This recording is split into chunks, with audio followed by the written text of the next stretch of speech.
Selamat datang di Alur Donghua. Sebelum mendengarkan, jangan lupa subscribe, like, komen, dan share ya, biar Mimin tambah semangat. Selamat mendengarkan. Aku akan segera kembali, kata Wang Siwing kepada si Meili sebelum keluar dari permainan dan mengambil ponselnya. Halo? Mei Xu segera menjawab telepon setelah melihat nama Wang Siwing sebagai penelpon. Hei Mei Xu, kabar baik. Kurasa Yuan akan selesai sebelum matahari terbit. Ia menyampaikan kabar pada Mei Xu. Benarkah? Tanya Mei Xu. Ya, dan saya akan tetap berada di dalam permainan malam ini untuk memberitahu dia tentang situasinya. Terima kasih banyak, Wang Siwing, kata Mei Xu padanya. Jangan khawatir, aku hanya melakukan apa yang wajar. Nanti kita bicara lagi. Setelah menutup telepon, Wang Siwing kembali ke permainan dan menunggu Yuan menyelesaikan pencerahannya dengan si Meili di sisinya. Sementara itu, di dalam pikiran Yuan, dia hanya bisa melihat sepasang mata emas menatapnya dari kejauhan yang semakin mendekat semakin lama dia menatapnya. Sepasang mata ini menyerupai mata si Meili, tetapi juga memberinya perasaan akan sosok yang agung. Meskipun Yuan sendiri tidak menyadarinya, dia telah menatap sepasang mata ini dalam pikirannya selama 3 hari terakhir. Tiba-tiba, suara yang familiar bergema di benaknya. Ding! Pemahamanmu tentang tatapan naga meningkat pesat setelah pencerahan. Pemahamanmu tentang tatapan naga mencapai level baru.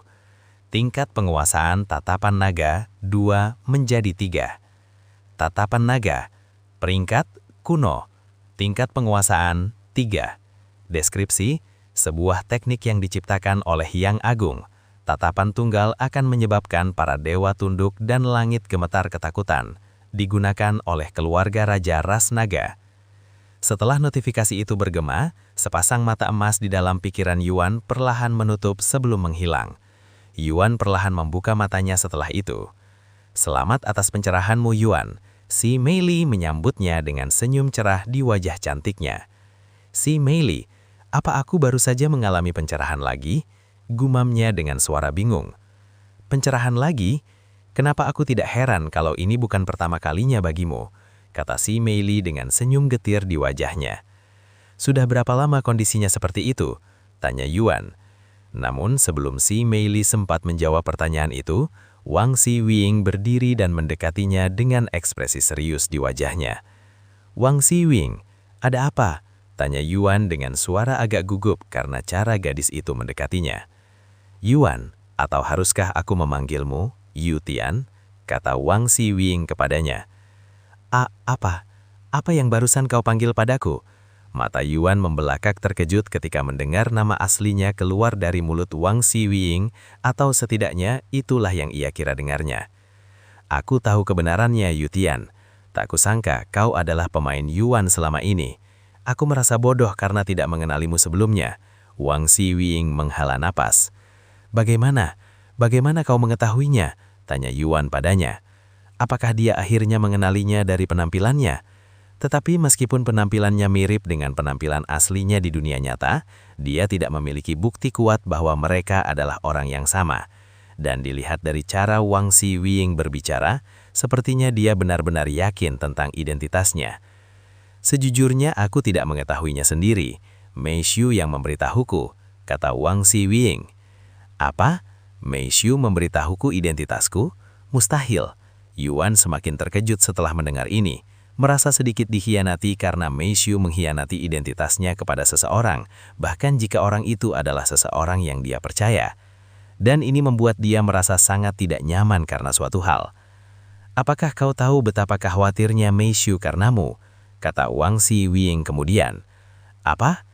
Melihat wajah Yuan yang bingung, Wang Siwing memutuskan untuk mengungkapkan segalanya kepadanya. Kau telah mencapai pencerahan selama 3 hari penuh Yuan. Itu artinya kau belum keluar dari sistem selama 3 hari. Apa? Ketika Yuan menyadari situasinya, hatinya langsung merasa cemas. Dia sudah berada di dalam game selama 3 hari berturut-turut. Pantas saja Mei Xu khawatir. Dan karena dia tidak tahu apa yang kau lakukan, dia memberitahuku kebenaran tentang identitasmu. Awalnya aku juga sangat khawatir ketika mengetahui bahwa kau belum keluar dari akun selama 3 hari. Aku bahkan mengunjungi apartemenmu untuk memeriksa keadaanmu. Aduh, aku akan segera kembali. Aku perlu berbicara dengan Meishu secepatnya mungkin, kata Yuan kepadanya. Dan tanpa menunggu jawaban, dia langsung keluar dari permainan. Si Meili terdiam karena percakapan mereka yang membingungkan barusan. Tetapi ketika Yuan menghilang, pertanyaannya pun lenyap seolah-olah dia tiba-tiba melupakannya. Meishu, Yuan memanggilnya begitu dia kembali ke dunia nyata. Yuan, kau akhirnya kembali. Meishu menghela napas lega setelah mendengar suaranya lagi.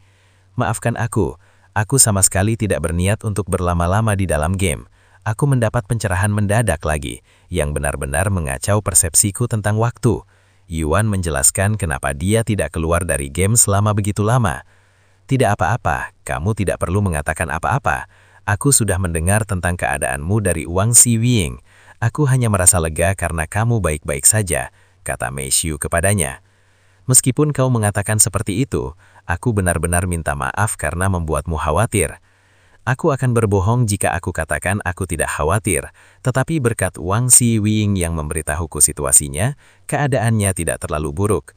Beberapa saat kemudian, setelah mereka tenang, Meishu berkata, "Sekarang giliran saya untuk meminta maaf. Aku berjanji untuk merahasiakan identitasmu, namun aku malah mengungkapkan identitasmu kepada Wang Xiwing. Aku minta maaf. Apa yang kau bicarakan? Kau punya alasan yang sah untuk melakukannya. Meskipun awalnya aku merasa sedikit kecewa, tetapi pada saat itu aku tidak tahu alasannya. Ketahuilah bahwa aku sama sekali tidak menyalahkanmu, Meishu." "Oke," kata Meishu. Beberapa saat kemudian, Meishu bertanya kepadanya, "Bagaimana perasaanmu sekarang? Apakah kau merasa lapar? Agir pula sudah 3 hari sejak terakhir kali kau makan. Kalau begitu, aku jadi agak lapar. Aku akan segera memasak sesuatu," kata Meishu sebelum keluar untuk menyiapkan sarapannya. Setelah memasak sarapan lebih banyak dari yang seharusnya, karena Yuan belum makan selama 3 hari, Meishu perlahan menyuapi Yuan. Beberapa saat kemudian, setelah sarapan, Yuan berkata kepada Meishu, "Aku harus kembali ke alam mistik hari ini." Kemudian, dia kembali bermain game sementara Meishu mencuci piring. "Selamat datang," kata Wang Xiwing. "Aku benar-benar minta maaf atas masalah yang telah kau timbulkan kepada kalian berdua, Wang Xiwing." Jangan khawatir lagi, kita sudah lama melewati tahap itu. Lagi pula, formasi teleportasi sudah siap, dan kita bisa kembali ke alam mistik kapanpun kita mau. Yuan mengangguk dan berkata, "Beri aku beberapa menit lagi." Lalu dia menoleh ke arah si Meili dan berkata kepadanya, "Terima kasih atas keramahanmu dan atas pelatihan yang kau berikan kepadaku." Si Meili tersenyum dan berkata, "Kamu bisa berterima kasih padaku dengan kembali ke sini di masa depan, agar kita bisa bermain bersama lagi. Masih banyak tempat yang ingin kutunjukkan padamu di dunia ini. Saya sangat ingin kembali ke tempat ini lagi, tetapi karena saya datang ke sini secara tidak sengaja, aku yakin kau akan kembali ke tempat ini lagi. Jika kau pernah datang ke sini sekali, kau pasti akan datang lagi untuk kedua kalinya," kata si Meili kepadanya. Yuan mengangguk. "Ayo kita temui ayahku agar dia bisa mengaktifkan formasi teleportasi untukmu." Yuan dan Wang Xiuying kemudian mengikuti si Meili untuk menemui ayahnya, Kaisar Naga. "Apa? Pencerahanmu sudah selesai?" Seperti yang diperkirakan, Kaisar Naga sangat terkejut melihat Yuan terbangun begitu cepat. Setelah rasa terkejut awalnya, Kaisar Naga membawa Yuan dan Wang Xiuying ke formasi teleportasi, formasi yang sama yang mereka gunakan saat datang ke dunia ini. "Senang sekali bertemu kalian berdua.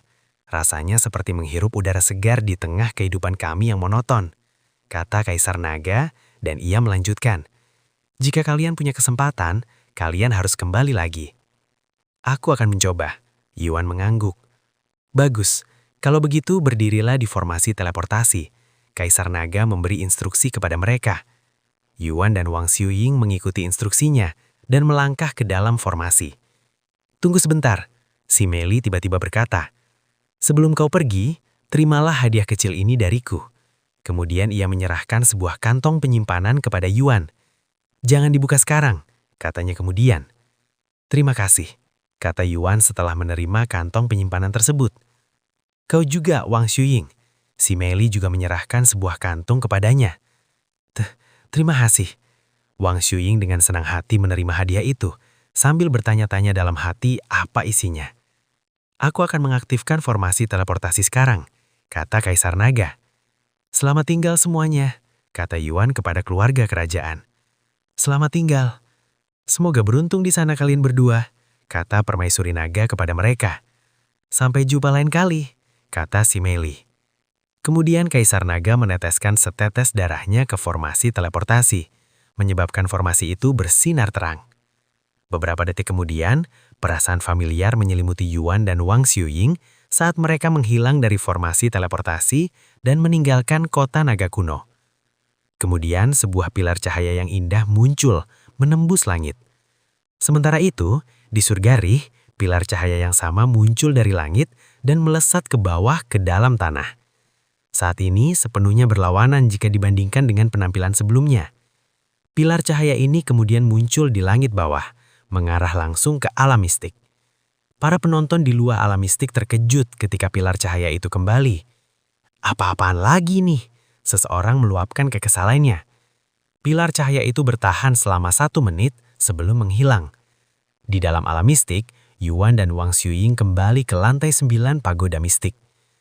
Kita benar-benar kembali. Wang Xuying menghela napas lega setelah menyadari bahwa mereka akhirnya kembali ke alam mistik. Sepertinya begitu, Yuan mengangguk.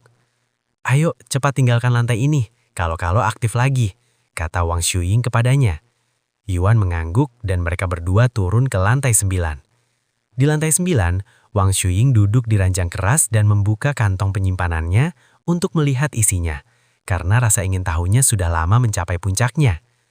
Wow, ada begitu banyak batu spiritual di dalamnya, seru Wang Xuying dengan suara terkejut. Apakah benar?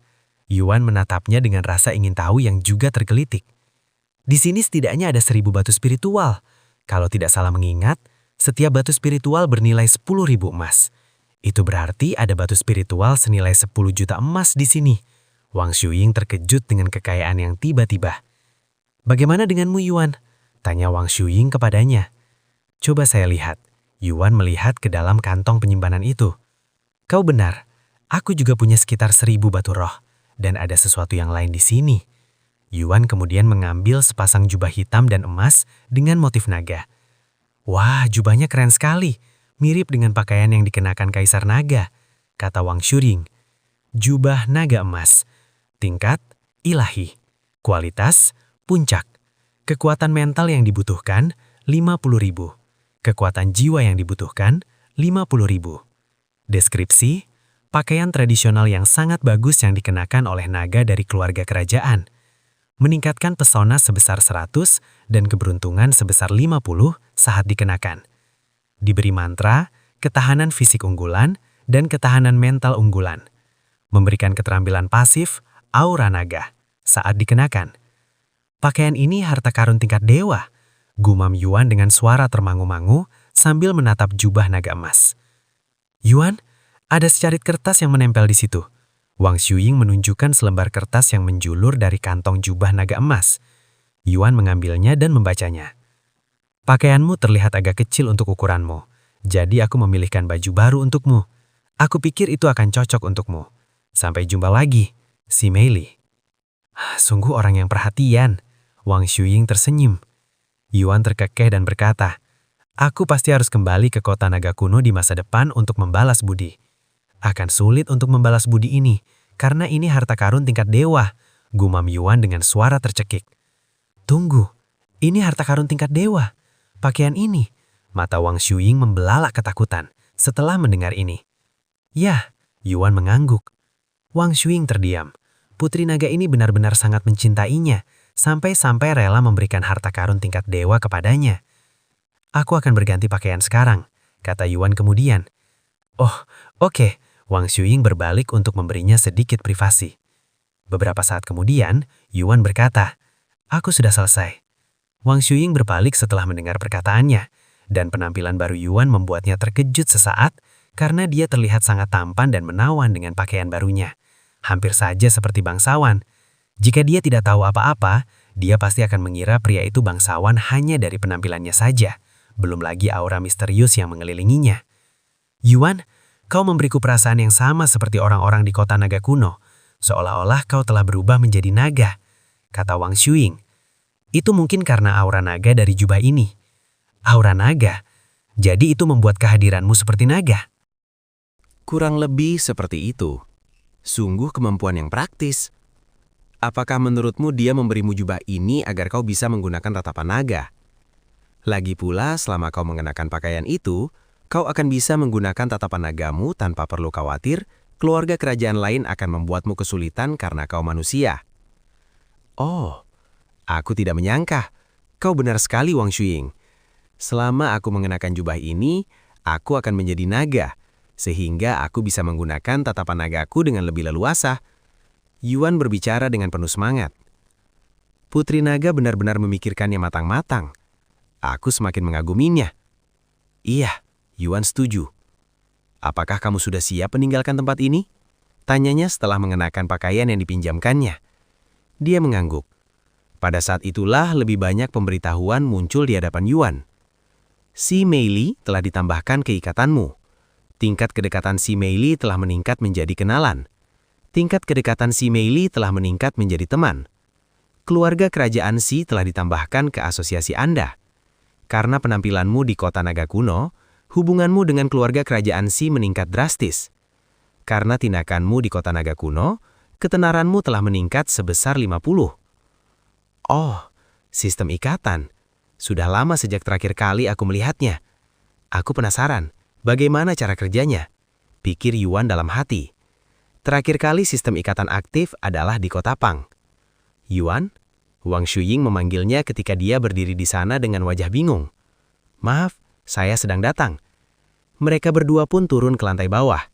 Sebelum meninggalkan pagoda mistik, Yuan berkata, "Izinkan saya memakai masker saya dulu." Wang Shuing mengangguk dan memperhatikannya mengenakan masker hitam yang sangat cocok dengan jubah hitamnya. Oke, saya siap. Mereka berdua mendekati pintu, yang terbuka secara otomatis. Sementara itu, di luar pagoda mistik, sebagian besar peserta yang tersisa telah berkumpul di sana, dan mereka semua bersepakat untuk bekerja sama mencari cara untuk membuka pagoda mistik tersebut. Namun 1 minggu penuh telah berlalu tanpa ada kemajuan, karena pagoda mistik tetap disegel. Cahaya apa itu tadi? Ini kedua kalinya aku melihatnya. Tanya salah seorang dari mereka ketika sebuah pilar cahaya tiba-tiba turun dari langit dan mendarat di pagoda mistik. Aku tidak tahu, tapi pasti ini berhubungan dengan tempat ini. Jika kita bisa mengetahuinya, mungkin itu akan menjadi kunci untuk membuka tempat sialan ini, kata yang lain. Tapi kita sudah menggeledak setiap sudut dan celah di area ini. Apalagi yang bisa kami lakukan saat ini? Teruskan mencari. Pasti ada cara untuk membuka pintu itu. Saat para peserta mencoba segala cara untuk membuka pagoda mistik, tanpa sepengetahuan mereka, 3 sosok telah mengawasi setiap tindakan mereka selama seminggu terakhir. Lihatlah orang asing ini yang mengotori pagoda mistik tuan kita dengan kehadiran mereka yang menjijikan. Seandainya aku bisa, aku akan membunuh setiap orang dari mereka karena tidak menghormati tanah suci ini. Gumam kakek Lan dengan suara penuh kebencian. Tenanglah Pak, umurmu akan lebih pendek jika kau marah pada orang-orang bodoh ini. Nenek Lan mengejek kepalanya. Sejak kematian Yuan, kakek Lan bertingkah seperti orang tua pemarah dan mudah tersinggung bahkan oleh hal-hal sepele. Sebenarnya, pilar cahaya itu apa? Aku belum pernah melihat yang seperti ini sebelumnya, kata Lan Ing beberapa saat kemudian. Aku tidak tahu, ini juga pertama kalinya aku menyaksikan fenomena seperti ini. Kuharap ini bukan tanda buruk, kata kakek Lan. Tepat pada saat itulah, salah satu peserta di sana tiba-tiba berteriak dengan suara terkejut. Lihat, pintunya terbuka. Apa? Semua orang di sana langsung menoleh ke arah pagoda mistik. Dan benar saja, pintunya terbuka. Pagoda mistik itu terbuka. Tapi, bagaimana? Bahkan keluarga kerajaan Si di langit sangat bingung dengan kejadian random ini. Aku akan turun ke sana. Aku tidak bisa membiarkan kaki kotor orang asing ini menginjakan kaki di rumah Tuan, kata kakek Lan, dan tepat ketika dia bersiap turun dari langit, gerakannya terhenti ketika dia melihat 2 sosok berjalan keluar dari pagoda mistik. Orang pertama yang keluar adalah seorang wanita muda cantik dari alam prajurit roh. Orang kedua adalah seseorang yang mengenakan masker hitam dan juga memancarkan aura yang tak terduga, yang membuat orang di sekitarnya mengaguminya tanpa syarat, hampir seperti seorang bangsawan. Siapa orang-orang itu? Dan bagaimana mereka bisa keluar dari pagoda mistik? Kakek Lan bingung dengan kehadiran misterius mereka, terutama ketika dia melihat orang yang mengenakan masker dan pakaian hitam, karena aura yang dipancarkannya lebih menyerupai binatang daripada manusia. Hei, siapa kalian berdua? Dan sudah berapa lama kalian berada di dalam pagoda mistik? Para peserta di bawah bertanya kepada mereka. Tunggu, aku mengenalmu. Kau penyembuh Wang dari lembah pengobatan. Salah satu peserta yang juga seorang pemain mengenali wajah cantik Wang Shuying. Wah, banyak sekali orang di sini. Wang Shuying pun terkejut melihat mereka, karena dia tidak menyangka akan dikelilingi banyak orang begitu dia meninggalkan pagoda mistik. Apa? Berarti kau juga peserta? Bagaimana kau bisa masuk ke pagoda mistik? Para peserta langsung mulai menanyainya. Jawab kami, bagaimana kalian bisa masuk ke pagoda mistik? Dan sudah berapa lama kalian berdua berada di dalam? Para peserta perlahan mengepung mereka, menutup segala jalan terkecil agar mereka tidak bisa melarikan diri. Apakah kalian semua peserta? Yuan bertanya kepada mereka dengan suara rendah. Benar, jawab salah satunya. Bagus. Yuan tidak mengatakan apapun lagi dan mengambil kembali Empyrean Overlord. Tunggu, masker, pedang itu, kau monster dari kuil inti naga. Beberapa peserta dengan cepat menghubungkan titik-titik dan menyadari identitasnya. Namun mereka bukanlah satu-satunya yang menyadari ini.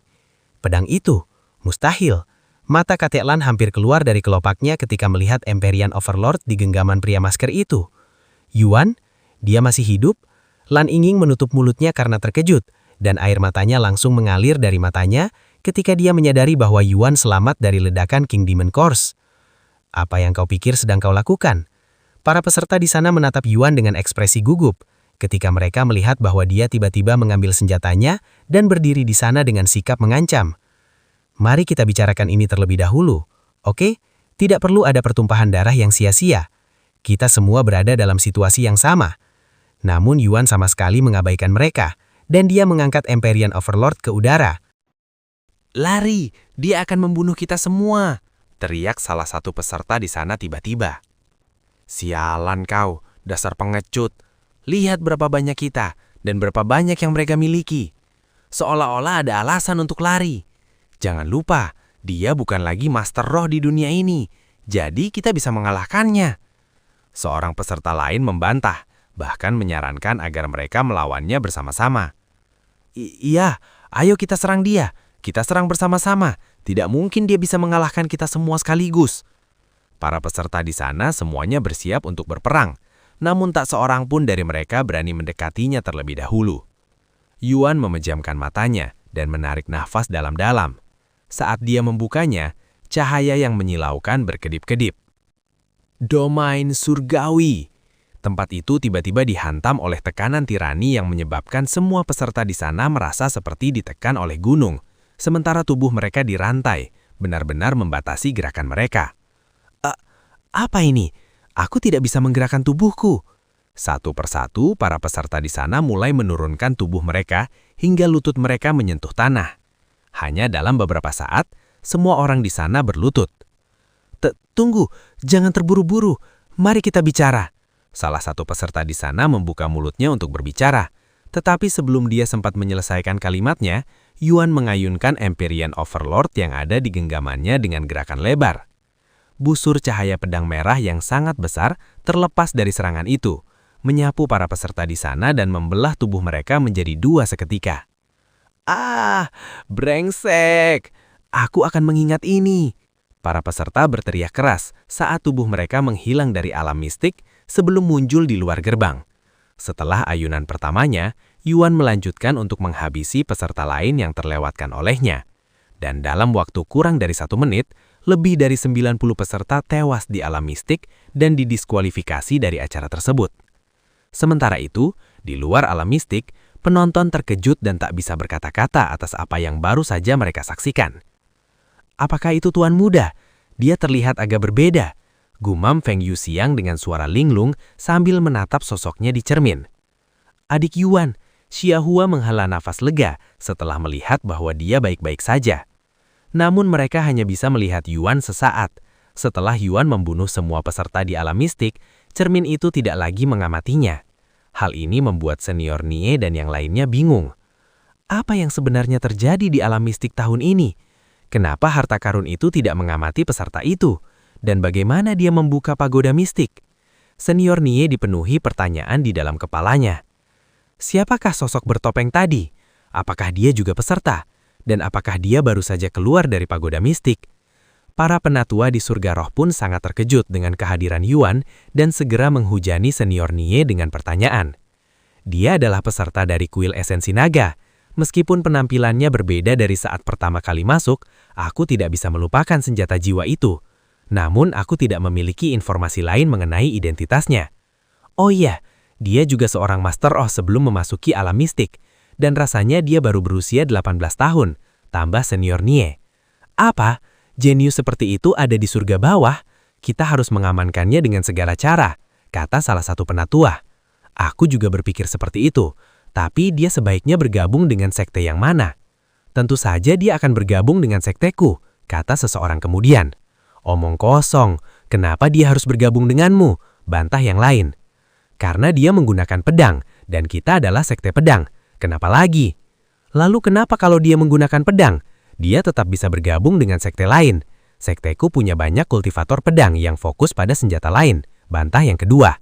Para ahli mulai berebut siapa yang berhak menerima Yuan sebagai murid mereka. Senior Nie menggelengkan kepalanya dan berkata, Kalian bisa membahas itu setelah dia setuju untuk ikut kita kembali ke surga roh. Apa? Bukankah itu hal yang mudah dipahami? Siapa yang akan menolak untuk naik? Benar kan? Siapa yang waras mau tinggal di tempat kumuh seperti ini, padahal bisa naik ke puncak tanpa usaha? Kalau kau seorang kultivator sejati, kau pasti ingin mencapai puncak. Para ahli tidak percaya bahwa siapapun dapat secara sukarela menolak untuk naik ke surga roh. Aku tidak tahu. Dia sepertinya kenal dengan gadis kecil yang merupakan raja roh itu. Aku tidak akan heran jika mereka sebenarnya bukan berasal dari surga bawah dan hanya turun ke sini karena alasan tertentu seperti aku. Benarkah? Sebenarnya apa latar belakang mereka? Hanya Tuhanlah yang tahu. Senior Nie menghela nafas. Hahaha, Yuan lihat itu. Itu jenius nomor 1 dari kuil inti naga kita. Long Yijun tertawa terbahak-bahak setelah melihat begitu banyak peserta yang didiskualifikasi sekaligus. Para pemimpin sekte lainnya menatapnya dengan iri. Mengapa mereka juga tidak memiliki murid monster di sekte mereka? Di dalam alam mistik, setelah membunuh semua peserta, Yuan menyembunyikan Empyrean Overlord. Aku tidak tahu kau bisa sekejam ini, Yuan, sampaikan Wang Xiuying dengan senyuman. Dengan baik, Yuan. Tepat saat Yuan membuka mulutnya, dia mendengar suara yang akrab bergema di atasnya, membuatnya menongak ke langit. Dan dengan kejutannya, Lan Ying jatuh dari langit dengan kedua tangannya terentang lebar dan ekspresi bahagia di wajahnya. Yuan secara naluriah membuka tangannya untuk menangkapnya. Sesaat kemudian, Lan Ying mendarat di pelukannya dan memeluknya erat-erat. Syukurlah, kau masih hidup, Yuan. Yuan, benarkah itu kau? Benarkah kau bukan hantu? Lan Ying memeluknya erat-erat untuk memastikan bahwa dia nyata. Apa yang terjadi? Siapa ini? Wang Xiuying terkejut ketika seorang wanita cantik tiba-tiba jatuh dari langit. Nona Lan, apa yang Anda lakukan di sini? Yuan bertanya padanya dengan suara tercengang setelah menangkapnya dari langit. Kami datang ke pagoda mistik untuk memeriksa fenomena yang terjadi di sini baru-baru ini. Tetapi kami tidak menyangka akan bertemu denganmu di sini. Kita? Yuan mengangkat alisnya. Semenit kemudian, 2 sosok lagi turun dari langit. Kakek Lan, Nenek Lan. Yuan juga terkejut sekaligus senang melihat mereka. Apakah benar kau pemuda itu? Bagaimana mungkin kau bisa selamat dari ledakan King Intimaja? Dan di mana kau selama ini? Kakek Lan bertanya padanya dengan tatapan linglung di wajahnya, hampir seperti melihat hantu. Yuan kemudian berkata, ceritanya panjang, tapi aku nyaris tidak selamat dari ledakan itu. Dan berkat kemampuan regenerasi yang kudapatkan dari mengonsumsi inti iblis, aku bisa pulih sepenuhnya. Kau memperoleh kemampuan dari mengonsumsi inti iblis. Mereka semua menatapnya dengan ekspresi bingung. Pokoknya lega rasanya kau berhasil selamat dari ledakan itu, kata kakek Lan. Yuan, siapakah orang-orang ini? Wang Xiuying bertanya kepadanya beberapa saat kemudian. Mereka adalah keluarga Lan. Dan mereka penduduk asli alam mistik. Mereka juga orang pertama yang kutemui ketika datang ke tempat ini, dan mereka telah banyak membantuku sejak saat itu. Yuan memperkenalkan keluarga Lan kepada Wang Xiuying. Halo, saya Wang Xiuying, dan saya teman Yuan. Wang Xiuying menyapa mereka. Siapapun teman Yuan adalah teman kita. Kakek Lan mengangguk, tampak sangat gembira. Ngomong-ngomong, bagaimana kau membuka pagoda mistik itu, anak muda? Dia menoleh ke arah Yuan. Yuan mengangkat bahu dan berkata, sejujurnya aku tidak tahu. Kurasa ini ada hubungannya dengan Empyrean Overlord, tapi aku tidak punya bukti yang kuat. Yang ku tahu hanyalah pintu itu terbuka saat aku mendekatinya. Begitu. Menarik. Kakek Lan mulai berpikir. Setelah hening sejenak, dia berkata, jika Anda tidak keberatan, bisakah Anda menunjukkan bagian dalamnya kepada kami? Saya selalu penasaran seperti apa tempat tinggal Tuan. Tunggu, tempat tinggal? Tempat ini? Kata Wang Xiuying dengan suara linglung. Benar, tempat ini milik penguasa alam mistik, yang kita sebut Tuan. Kakek Lan membenarkan. Tidak bisa dipercaya. Ternyata tempat misterius yang tidak bisa dibuka dengan cara biasa ini adalah tempat tinggal seseorang. Padahal kukira ini tempat istimewa yang penuh dengan harta karun dan sebagainya. Gumam Wang Xiuying. Ini adalah tempat yang istimewa, tapi mungkin bukan dalam arti yang kalian orang luar pikirkan, kata kakek Lan sambil tersenyum. Beberapa waktu kemudian, Yuan membawa keluarga Lan masuk ke dalam pagoda mistik, membimbing mereka dari lantai pertama hingga lantai 9. Selama waktu itu, Lan Yingying selalu berada di dekat Yuan, seperti dua kacang dalam satu polong. Seolah-olah dia enggan meninggalkannya setelah hampir kehilangannya sekali, dan kakek nenek menganggap hal itu menggemaskan. Namun, Wang Xiuying bingung dengan hubungan Lan Yingying yang tampak akrab dengan Yuan, dan dia bertanya-tanya apa yang terjadi di antara mereka. Tempat ini jauh lebih luas dari yang kukira, dan maksudku di sini kosong sekali, kata kakek Lan setelah menaiki ke 9 lantai. Sepertinya ada lantai lain di tempat ini. Kukira hanya ada 9 lantai, kata Lan Yingying setelah menyadari ada lantai 10. Ayo kita periksa, kata kakek Lan. Tunggu, jangan naik ke sana. Yuan buru-buru berkata kepada mereka. Kenapa tidak boleh? Mereka menatapnya dengan alis terangkat. Karena di atas sana ada formasi teleportasi yang akan membawa kalian ke tempat bernama Kota Naga Kuno, kata Yuan, lalu ia mulai menjelaskan Kota Naga Kuno kepada keluarga Lan. Begitu ya, pantas saja aku bisa merasakan aura bukan manusia di sekitarmu, kata kakek Lan kemudian. Jadi inilah perasaan seorang naga. Aku tidak tahu bagaimana caranya, tetapi Tuan itu kemungkinan besar terkait dengan Kota Naga Kuno dalam beberapa hal, karena dia memiliki formasi teleportasi ke tempat itu di dalam rumahnya. Yuan, lihat ini. Ada celah di sini. Lan Yingying tiba-tiba menunjuk ke lantai di depan tempat Yuan mengambil topengnya. Oh, iya.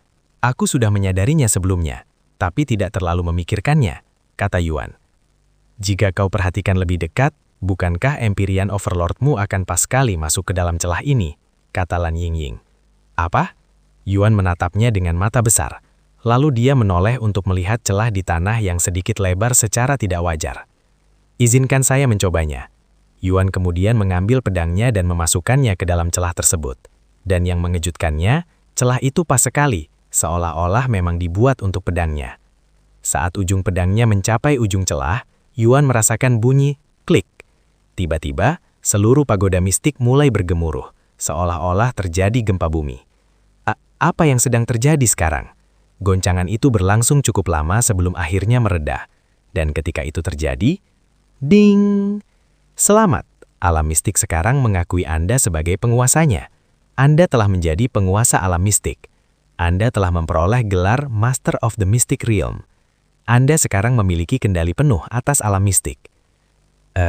Kurasa aku baru saja menjadi penguasa alam mistik, kata Yuan tiba-tiba, mengejutkan semua orang di ruangan itu. Apa? Bagaimana bisa? Seru kakek Lan. Mungkin karena ini, Yuan menunjuk ke Empyrean Overlord yang terpasang sempurna di lantai. Ya ampun, tak kusangka, kau bisa menjadi penguasa alam mistik dengan cara seperti itu. Kakek Lan menggumam dengan suara linglung. Lalu ia menyadari bahwa kecuali seseorang memiliki Empyrean Overlord, tidak mungkin menjadi penguasa alam mistik.